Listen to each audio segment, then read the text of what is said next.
Well, hello everyone. Well, today I am back on the Expedition, the 2000 model, the 4.6, best motor Ford ever made, the 2-valve.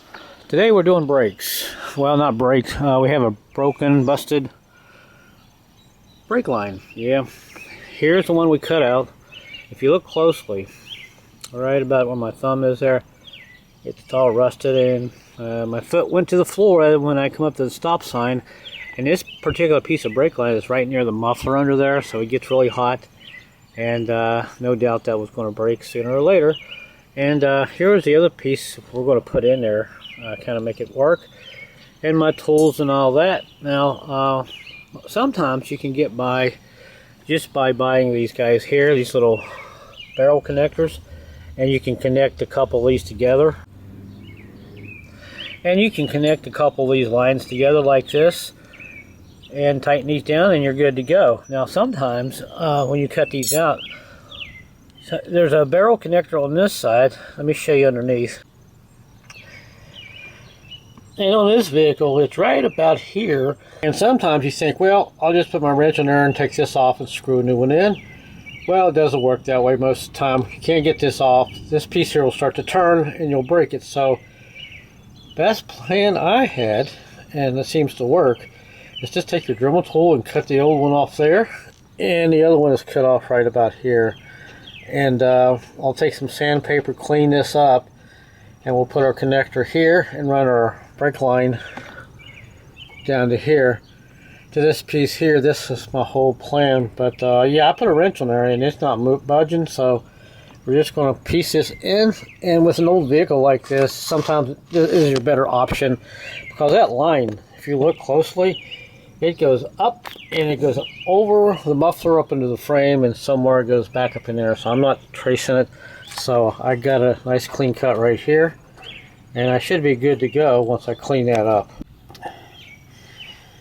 Alright, so I got this cleaned up, some sandpaper on the end there, and also this one here cleaned up as much as I can get it, but it's pretty smooth.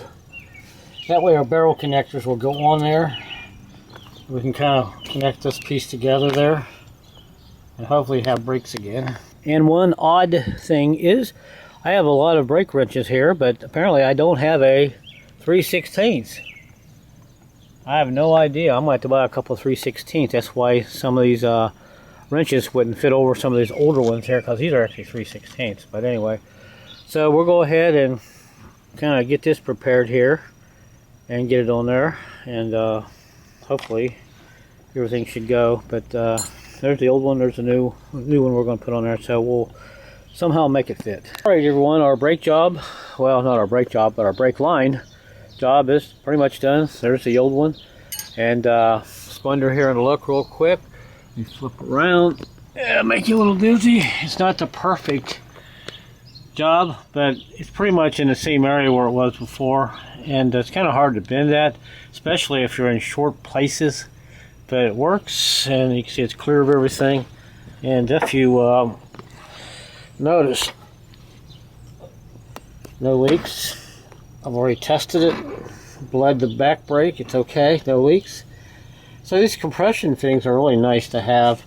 But you know, if I would have took my time, I could have got it perfectly. But you know, for now, it's going to be just fine. It's pretty much the way it was before in the same area. So glad that's done.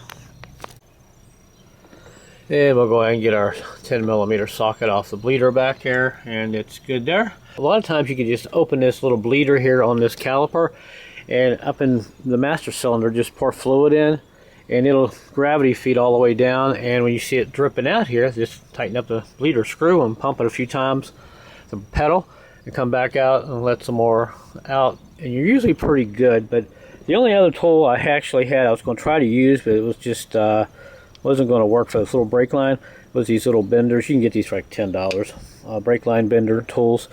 But other than that, I had to bring out the Dremel tool to make it a little bit easier to get in there, because you can't really get a cut wheel in there to do anything, especially one of those little guys like this. Really wasn't enough room to get something in there like this in there to cut that, because you got to spin this around. That's why a lot of times the Dremel tool works really good. Alright guys, well at this point I'm going to go ahead and clean up my mess here, but it turned out pretty good. Saved them some money. We're going to have to do some body work on this pretty soon, looks like. But no leaks, I'm happy, and it is done. So maybe these little tips will get you motivated, maybe to fix a brake line on your car. A lot of times you can do this stuff yourself if you have a little know-how. And watch a few videos on YouTube. So until my next video guys, I will see you later.